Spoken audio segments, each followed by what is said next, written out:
Welcome to the Student Ministry Matters podcast. We want to encourage, equip, and connect those with a passion to impact the next generation for Jesus Christ. Student ministry can be a lonely place. You might even feel like you're the only one in your church or community that cares about students. Well, know this, you're not alone. People all across the country are engaging Gen Z and care deeply about the spiritual direction of these young men and women. Whether you're full-time, part-time, bivocational, or volunteer, if you have a heart for students, this is the place for you. Welcome to the podcast. My name is Dan Carson, and I'm the Director for Student Ministry Matters. Hoping that you're having a great week as you seek to impact the next generation for Jesus Christ. Now, in today's podcast, we're going to be talking about self-care. It's not a term that we use enough. However, it is vital if we want to have good long-term ministries. I'm thinking especially about those that are trying to balance so many different things in their life. We need to talk about self-care. Micah Powell and Chris Vines are back with me again for today's podcast. Micah, it's great to have you on here. What's up, Dan? It's good to be back, brother. How you doing, man? I'm doing great, Chris. I'm always thrilled for you to be here with us, too. Yeah, man. Great to be here. Well, as I've said before, I love having these guys as a part of this conversation. They both have years of ministry experience under their belts. They bring a lot of insight as we tackle a number of topics dealing with student ministry. Now, before we get to our topic, it's time for the random question of the week. Each week, we're going to be bringing you a question to help you get to know us a little bit better. And as a reminder, if you have a question for us, something you'd like to hear us answer, you can send that question to info@studentministrymatters.com. And we would love to hear from you. If you have questions about our ministry, if you have questions, things that you need us to talk about and to get out there as we podcast, we would love to hear from you. Now, this week's question, it's a simple one. What is your favorite pizza? Maybe which restaurant, what type, the list goes on. How about you, Micah? What's your favorite pizza? I'm allergic to pizza. Nice. Yep, lactose intolerant. You lie. I'm lactose intolerant. I get my body starts losing air. It's weird. That's like, Are you a real student pastor? No, I actually read somewhere, a friend said once that it's in 3 Timothy that if you don't like pizza, then you can't be a student pastor. So here I am. Love me as I am, Chris. No, I do love pizza, but it's weird. It like air leaks out of my body sometimes because my stomach doesn't like it. Probably my favorite is just a little, honesty for our friends out there. Man, pepperoni pizza, like deep dish. Come on, like go to them Chicago, I forget the name of that really nice, people sign the walls. Famous people have been there at that restaurant in Chicago. I forget the name of it, but Rachel and I had some deep dish pepperoni pizza, and it was fantastic. I think that one's Gino's. There Maybe. It is. Chicago pizza. I didn't get to go to that one. I actually went to Giordano's, and that is my favorite pizza of all time. But locally, when I have to order pizzas for the youth group or for an event or anything like that, I want to stay away from, we don't want to talk too bad about other pizza places, but I prefer to go to something good, something, if I can get Pizza Hut or if I can get Papa John's. No Little Caesars, Papa John's. Right. Yeah, that's one of those. Papa John's is the best. Papa John's, man, tear off that crust, eat it with that garlic butter. That's good stuff. So, man, it's so good. How about you, Chris? I'm still getting over Micah leaking air. Yeah, it comes out of my pores, and sometimes it gives me like burps, so. Oh gosh, because that's the implications. I'm hearing this for the first time too, guys. So I like pizza. I'll just say it quick because I don't think anybody's going to remember what I say after Micah's. But I like thin crust chicken and pineapple pizza. I don't necessarily have a favorite restaurants, I agree with you guys. Papa John's is next to heaven in some ways. But I really like thin crust though. Thin crust has really grown on me in the past few years. I've got to ask. You said chicken and pineapple? Absolutely. That's the weirdest thing I've ever heard in my life. Me too. Weirder than leak spaghetti air and blankets. Leak air.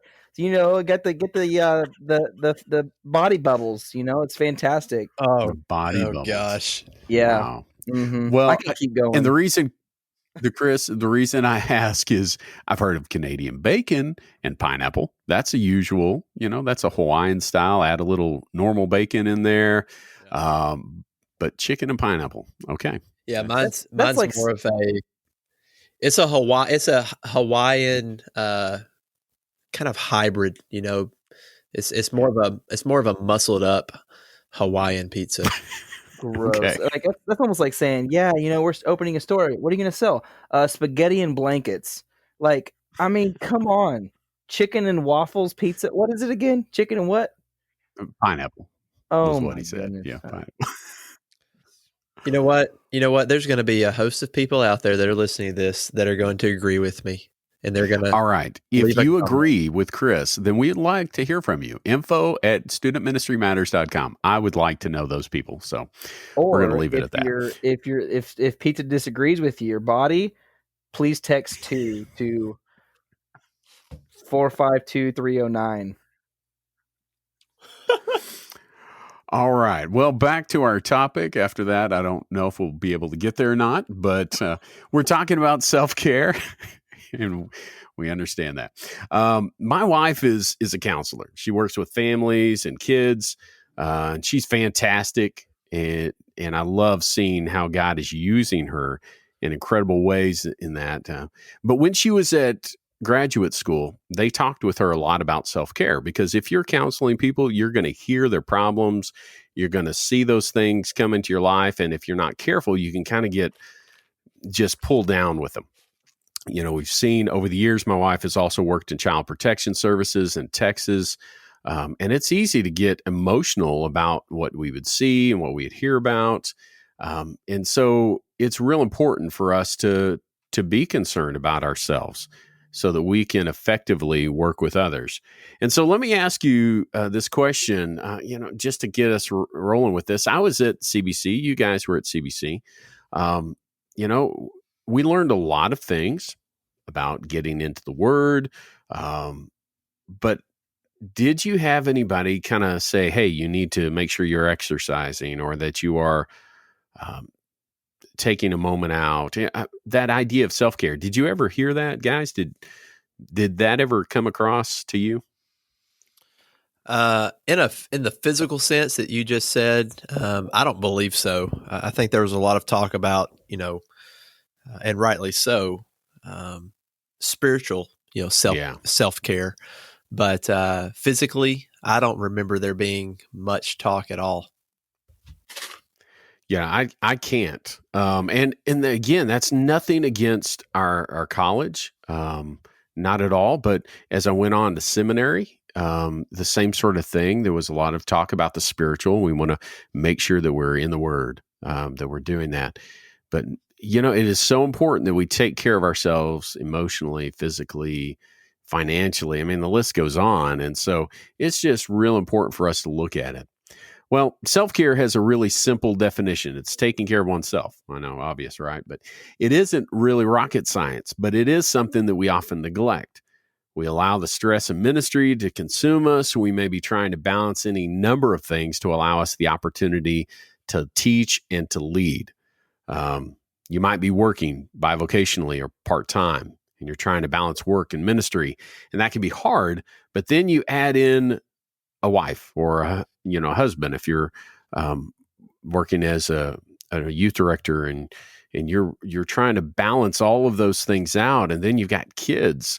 I know that one of the hardest things for me is when my own kids were student ministry age, and I was trying to balance being their dad but also being their youth pastor. And so those things, it just gets complicated, and taking on some of that stress. We asked the question about pizza. Well, you eat too many pizzas and it's going to start to affect you more than just Micah's leaking a little air every once in a while. That's right. You're going to put on the weight. It's not good for you. And so today I thought we might share a few things that are important in taking care of ourselves as we minister to our students. And it really doesn't matter where you find yourself in ministry, as in if you're full-time or you're part-time, bivocational or volunteer.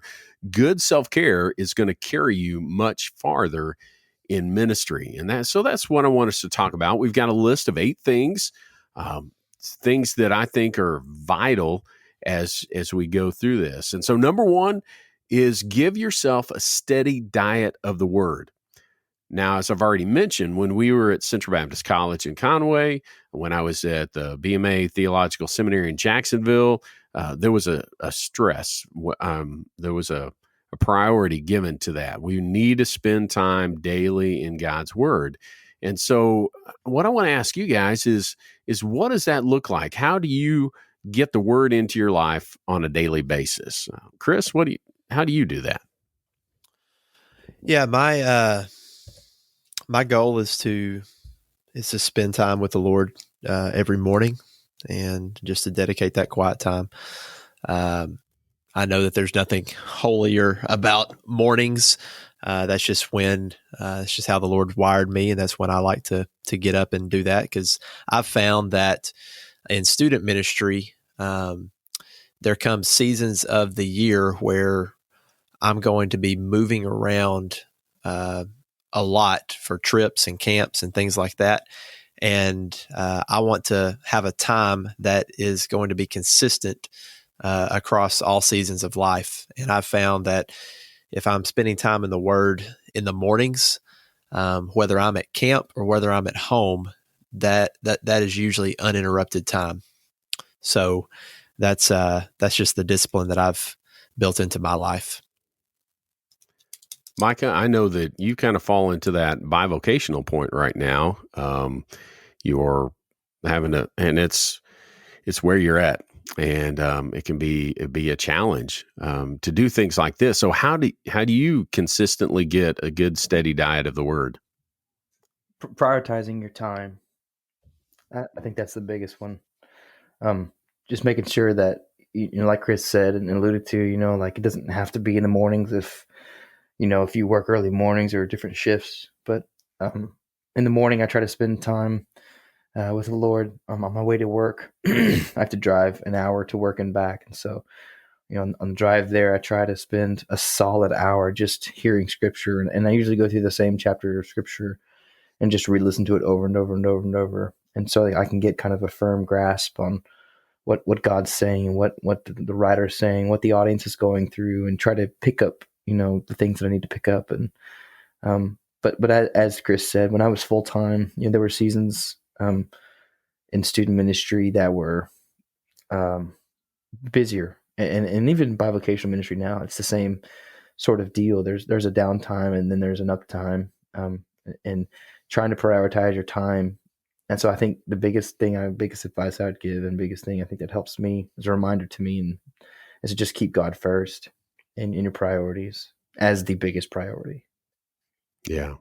Man, and it's hard. I've got one of the men in our church who has helped out and volunteered on occasion. He works as a mechanic, and I've talked with him, and he said, okay, I don't have time in the morning before I leave because I leave so early. At night, as soon as I hit the door, I've got 3 kids and trying to balance family time. And so he'll go out to his car at lunchtime and spend that time with God. And I think that's it. He's making it a priority. He's finding that time to where he can spend some time in the Word. And so giving yourself a steady diet of the Word it's huge. We don't want to talk about, if we're working with students, that, well, I'm studying my lesson. That gives me a steady diet of the Word. It's important to study your lesson. It's important to prepare for your message that you're going to be speaking to the students, but that can't be the totality of your time in the Word. We need to be able to preach and teach out of the overflow, and that starts by digging in. The second thing that we have is after that steady diet of the word is to pray. The same sort of thing, I'm guessing, Micah, is that hour that you're spending on the road, you're listening to the word, you're probably praying during that time, aren't you? Yes, yeah, and sometimes too, a specific scripture will come up that that talks about something that I'm dealing with, and so I'll typically try to pause it and just confess to God how sorry I am, and that He, and try to make plans to walk out of whatever that scripture's talking about, and I'll try to just kind of talk to Him about ways in that day, because I don't think we're not sovereign, and to say this definitive statement that I will not do something for forever, then we're going to commit to God that we're going to have to be perfect, and we just can't do that. And so that day I'll say, here's what I'm going to do today, Lord, to not give into this temptation or this sin. And so that's, it's huge. And on the way home, Dan, I try to spend the majority of that time seeking counsel from a question I have from the scripture, and then also praying. It's a huge priority, man. Yeah. Praying, and there's so many things that our prayer life can be focused in on, but just asking God to work in our own personal lives, we're going to see benefits as we minister and work with students, as we work with our family, just interacting with them, just that open communication with God. Well, the third thing that we've got is this need to exercise physically on a regular basis. I will tell you, for the first 15 years of my ministry, I never even considered this. I was not, again, as we've talked about, I'm not the athlete. I was never prone to going out and exercising. And so what happened? Well, years of eating at church socials and eating pizza parties and late night snacks with students and not caring for myself had resulted in a weight that I was not happy with. And not just not happy with, it wasn't healthy. I felt pressure on my knees. It was something that was going to eventually wreck me. And so I needed to do something. I needed to get involved. And for me, my story is kind of weird. I know it's not everybody's story, but my regular physical activity, my exercise, is Taekwondo. I had a parent. My son had just started. He had been working out for 4 months. And I had another parent said, "Hey, we should do this together." And I thought, no, you're crazy. That's insane. I'm overweight. I'm out of shape. I'm going to get out there and I will die. It's what's going to happen. Well, I didn't die. And in fact, I've just kept working out and kept going with it. And it's had just so many great benefits. The discipline that I learned in that process, I've run some long distance races, and that's something I never thought possible. It's just been so much benefit, and I can tell when I'm not exercising on a regular basis, my mood and everything else will start to be impacted. And so I know you guys find different things to do to exercise. You're both fit, and you made that a priority much earlier in your life than I ever did. Chris, what do you do to exercise? In the past 3 years, I've done a CrossFit type workout. That's really what jump started me about 3 years ago into a more consistent workout regiment, I guess is the way to put it. I enjoy it just because I've never been very good at programming my workouts, and in CrossFit, all I do is show up and do what they tell me to do, and then I go home. And so that has worked well. And up until just a couple of months ago, that's what I've been doing. I've recently moved to a more traditional gym, and the reason for that is because my wife, she wanted to begin working out as well and just staying fit, and CrossFit is not her thing, and we could not justify paying for both. So I told her that I would just put CrossFit on hold and we would do the traditional gym. So that's what we're doing now. And typically what I try to do without being too detailed is I just simply try to keep my heart rate up, work on some strength training. And I've just found that the the most difficult step for myself is just that first one through the door of the gym. If I can get myself in there, then I am going to do something. And so that's what I kind of make my goal, is to get in the gym and walk through that door a certain amount of times each week. What does that look like for you? 3 to 4. Number of times. 3 to 4. 3 or 4. Yeah, 3 to 4 times. Yeah, and that's one of the important things is you don't have to be at the gym every single day to make this work. It is a matter of just being consistent in around that 3 to 4 times a week that you're going to get out there and you're going to push your body, make it a little stronger. And the benefits, man, there are just so many benefits. But I think about just the ability to do ministry longer. If that's the only benefit I ever get out of it, that's been it. I mean, right there. I've seen a lot of pastors who haven't taken care of themselves physically, and it is painful to watch because I'll go to association meetings, I'll see a lot of gray hair, and I know I've got some of that gray hair now, but I'll also see canes and walkers and the evidence that they have not given themselves a little bit of time to take care of that physical aspect. And we're not asking or encouraging every youth pastor or student ministry worker to be, ripped or anything like that. We just want them to take care of themselves. So it requires a little bit of physical activity.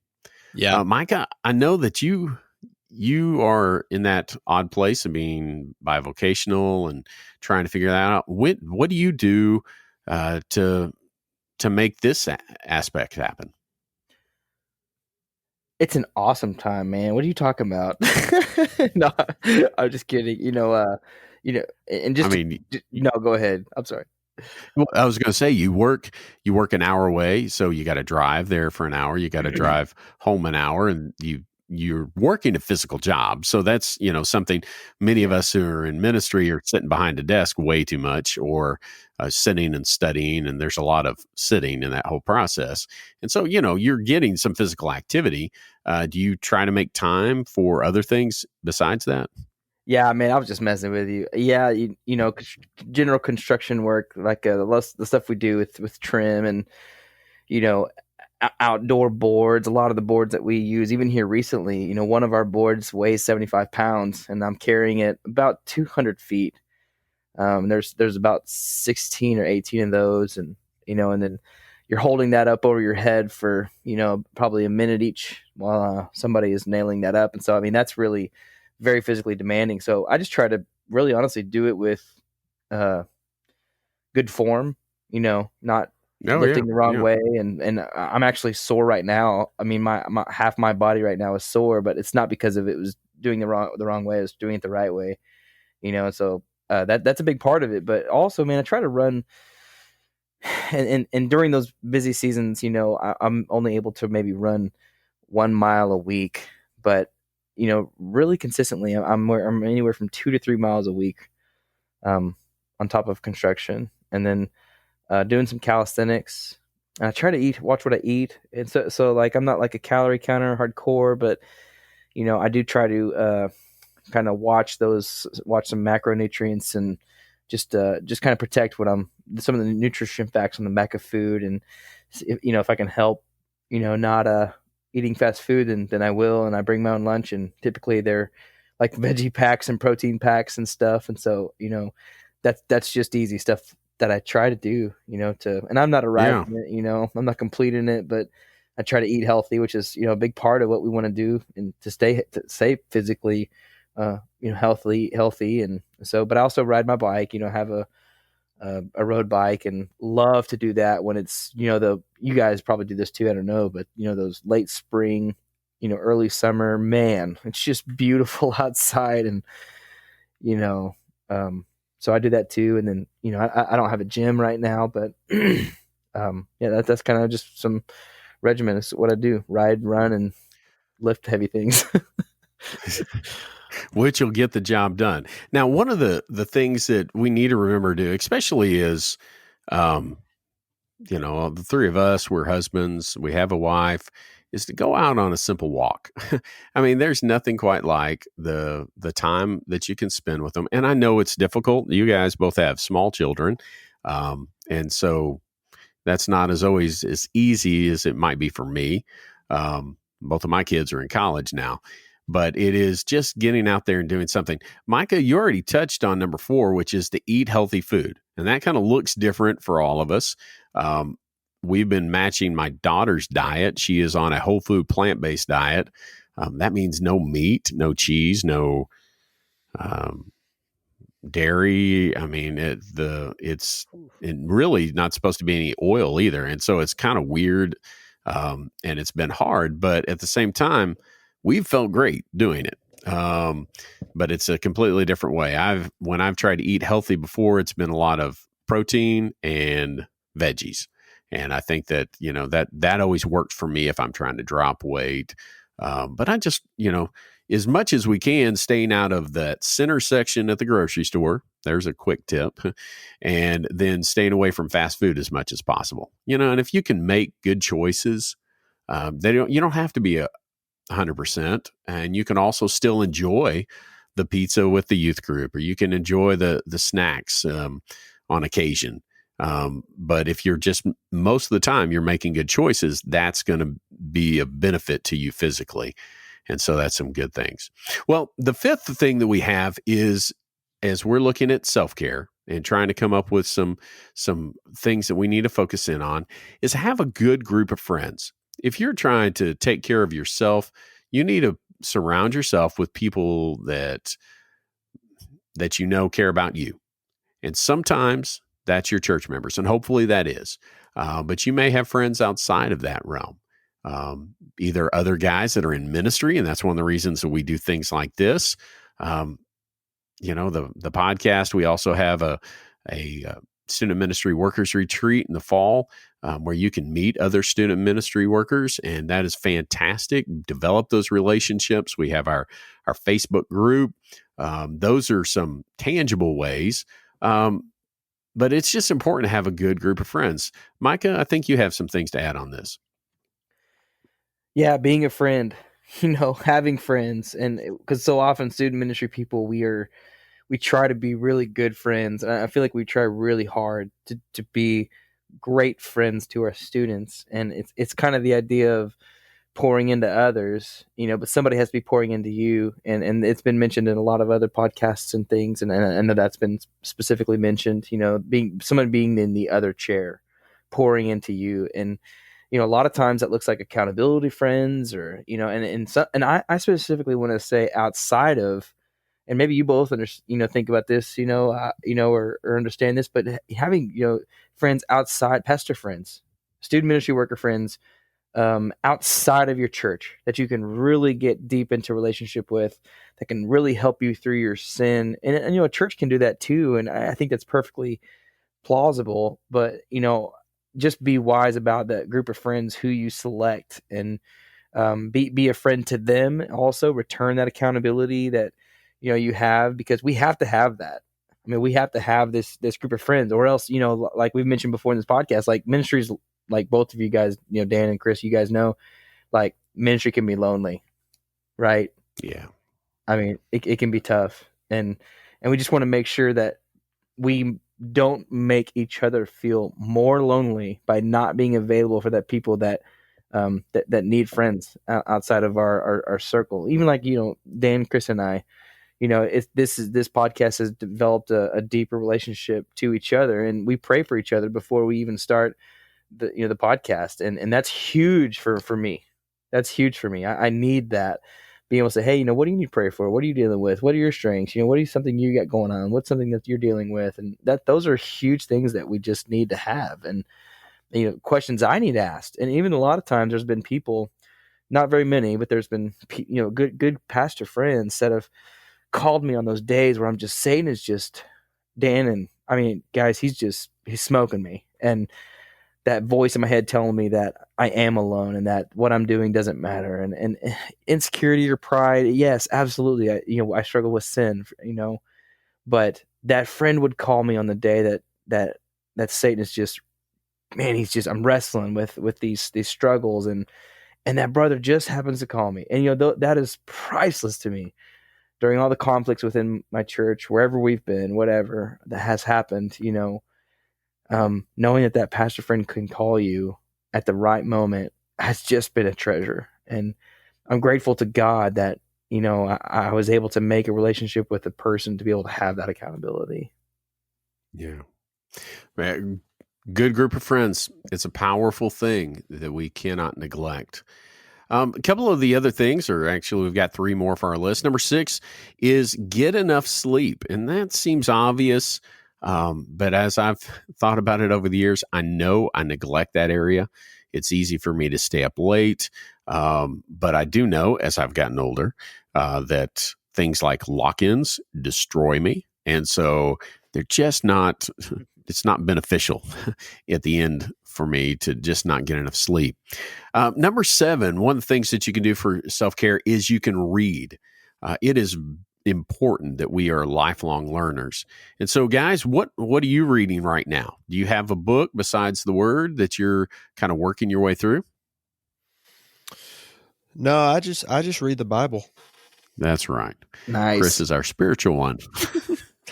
No, I enjoy reading. I'm constantly trying to get better at scheduling my reading so that I can read more. So I typically try to read anywhere from 3 to 5 books at the same time, and just kind of plug away at it over the course of a month. And so I set myself monthly goals on what I'd like to read. And usually that ranges from, books written by Puritans all the way to, biographies of NFL, NBA coaches, players, things like that. So I think it's good to read deep, to read wide, and also just to read for fun. Well, let me add one thing about reading before we move on. I agree completely with Chris. But perhaps you're not a reader that, you don't connect with that in the same way. One of the things, like even where Micah is driving back and forth an hour on the road, one of the things that's great that's out there is Audible or any other type of, book where you can listen to that book. I used to think there's no way that'll be beneficial to me. But what's been fantastic is as I've listened to a couple of different books, I'll go back and I'll listen again, and I start absorbing those things. So just think, I don't have time to sit down and read. You may have time to listen through. I listen to a lot of podcasts. I listen to some books occasionally, not as many in that area, but it's very powerful. Right now, I'm working through a book called The Ruthless Elimination of Hurry by John Mark Comer. I'm looking at a book called Generation Z that is just talks about Generation Z, and I've got a handful that I'm looking at reading that I've already bought and have downloaded. And so it's just an important part. If we want to take care of ourselves, we need to feed ourselves. We talked about giving ourselves a steady diet of the Word at the very beginning, but I think it goes beyond that. We need to be reading, so we're being those lifelong learners. The last thing on our list for tonight is this idea of observe a Sabbath. Spending some time that you set aside, and I am going to rest. I'm not going to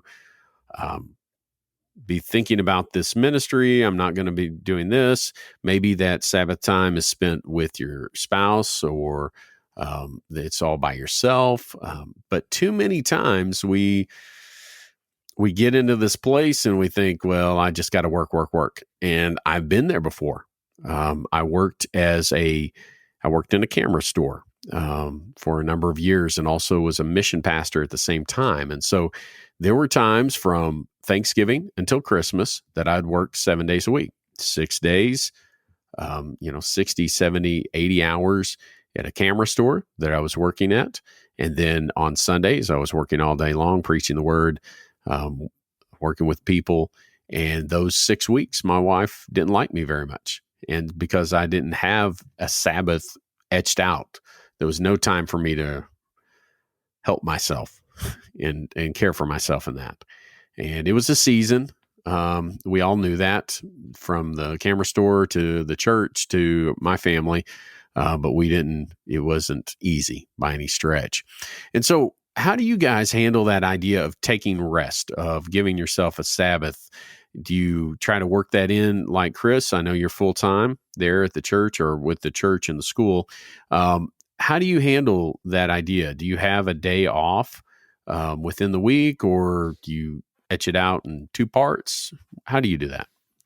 Yeah, I'd say that this is one of those really difficult things for me to schedule in, because of the dual nature of my job. Like you said, Dan, we have a Christian school here, and so technically I'm bivocational, but it's just all underneath the same roof, so it doesn't necessarily feel bivocational. So I teach 2 days a week, and then I do church related things the other 3. So I often feel guilty if I take too much time during the week, and I want to be careful not to take too much time. Sometimes I feel like I do, but I try to block off Friday afternoons is my goal.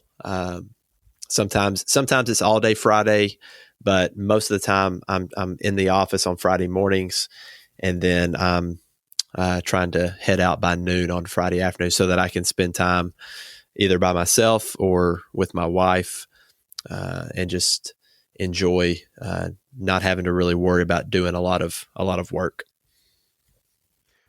Micah, you know, your situation is different. As we've talked about tonight, you are in that place of being bivocational. And so it's hard to find some time to rest. I know that you were in a full-time position before. How did you handle it then versus now? Well, and you may not know this, Dan, but I was part-time once and bivocational once before even full-time ministry, 14 years ago. And oh, okay. And so, and it's kind of like it's ebb and flow. When I was full-time for those 8-9 years, for at our previous ministry context, I took off Fridays. Saturday was a day for me that from about 2 till 9 or 10, I was thinking through music or text that I was thinking through. And so it took me a while to really down process what was about to happen on Sunday. Mm-hmm. The worshiping, experiencing God, and visitors to experience God, and to fellowship with and communion with God, and then the believers to, glorify God and through singing and all of that, and the teaching and so for that Friday, to me, Friday was my day in full time that I took off the whole day. It was something I guarded heavily. It's not that I would never go in on Friday, but I would slave I would absolutely go crazy on Thursday so that my wife and I could have a date day where I drop my son off at the preschool, and then that was at the church, and then go to a movie together. And we turned our phones off. Literally, I kept mine on, but it was on silent, and in case if someone called from the preschool. But people knew not to call me on that day. And friends called me, it's awesome. I would, if it was an emergency, I would, text them or something. But we guarded that day, man, and we would go on dates. In fact, we miss it now. So now, that was our day, and we loved it so much. My wife and I just developed our relationship. We would dream, and it was just awesome. Just fell in love all over again. Every Friday was awesome. Love it. And spend time with our son, and it was cool. But now bivocationally, I travel on Saturdays. I have been traveling on Saturdays to preach on Sunday mornings and Sunday evenings at wonderful churches, all over the Midwest, and it's been awesome. And then Monday through Friday I work, so the Sabbath is my Saturday. Saturday, I just try to, even if we're traveling on Saturday, it is still a Sabbath, a day where we are enjoying something as a family, going to a park in a city where we're going to be preaching the next day, where I'll be preaching the next day. going to a park as a family, staying in a hotel or eating somewhere nice, where we can kind of spend some time together. Or sometimes my favorite thing to do is if we're traveling on that Saturday in the mornings or afternoons, I'll just rest, and I'll just take time away from my study and away from my job and just turn my phone off and just kind of watch what happens in the home, that we're in right now, and watch my son just play and just be present with him, and and try to get down on the ground with him and let him smack my head with trucks, because just what seems like has been the new trend. So if I have bruises all over me, my wife doesn't beat me. Son does. My son does.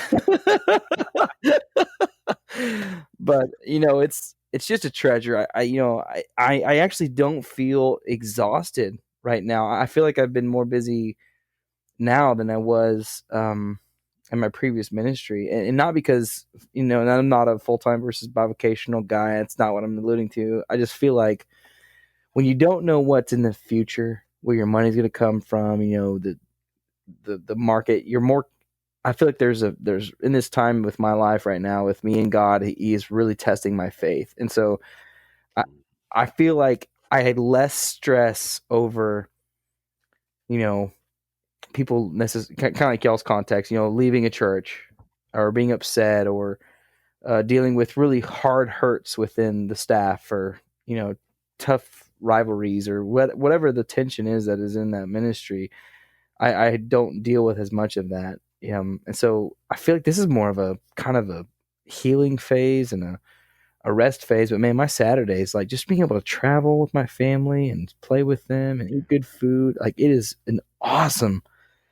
It's my favorite day of the week right now. This is that Saturday. Well, one of the things that we have to do is to be intentional when it comes to that Sabbath. I mean, we really have to carve out the time, and I think that's what we've heard from both you guys is that you have to be intentional, because if you don't, it'll slip by. It's easy for you to get caught up in the work of ministry because it's something we've been called to do.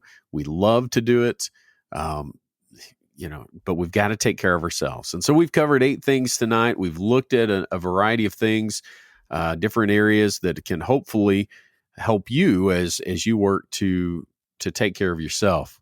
Over the years, I've seen a lot of folks give up and quit the ministry. I think part of the issue is that those serving in ministry forget to simply take care of themselves, not in a selfish manner, but in a good stewardship manner. We know that Jesus himself would take time to pray and to recharge. I'm not Jesus, and I need it much more than he does. And so as we wrap up tonight, let me just say on behalf of all of us at Student Ministry Matters, thanks for being with us today. We hope that you'll continue to join us as we seek to connect with other student ministry workers. If you are listening for the very first time, I encourage you just to give a review, a rating, and then to share this podcast with others. We want to be able to connect with you, and we're going to be sharing things in the weeks and months ahead about a retreat that we offer each year. But there's a lot of ways that we can connect through Facebook, through Twitter, through Instagram. We just want to be here for you because we know the work is not hard, it's definitely hard. It's not easy. So keep serving. I know that it's hard, but that is what God has called us to do. So let's embrace it together because student ministry matters. Thanks for listening to the Student Ministry Matters podcast. Get connected at studentministrymatters.com or follow us on Facebook and Instagram at Student Ministry Matters. Until next time, keep up the great work with your students because the work matters.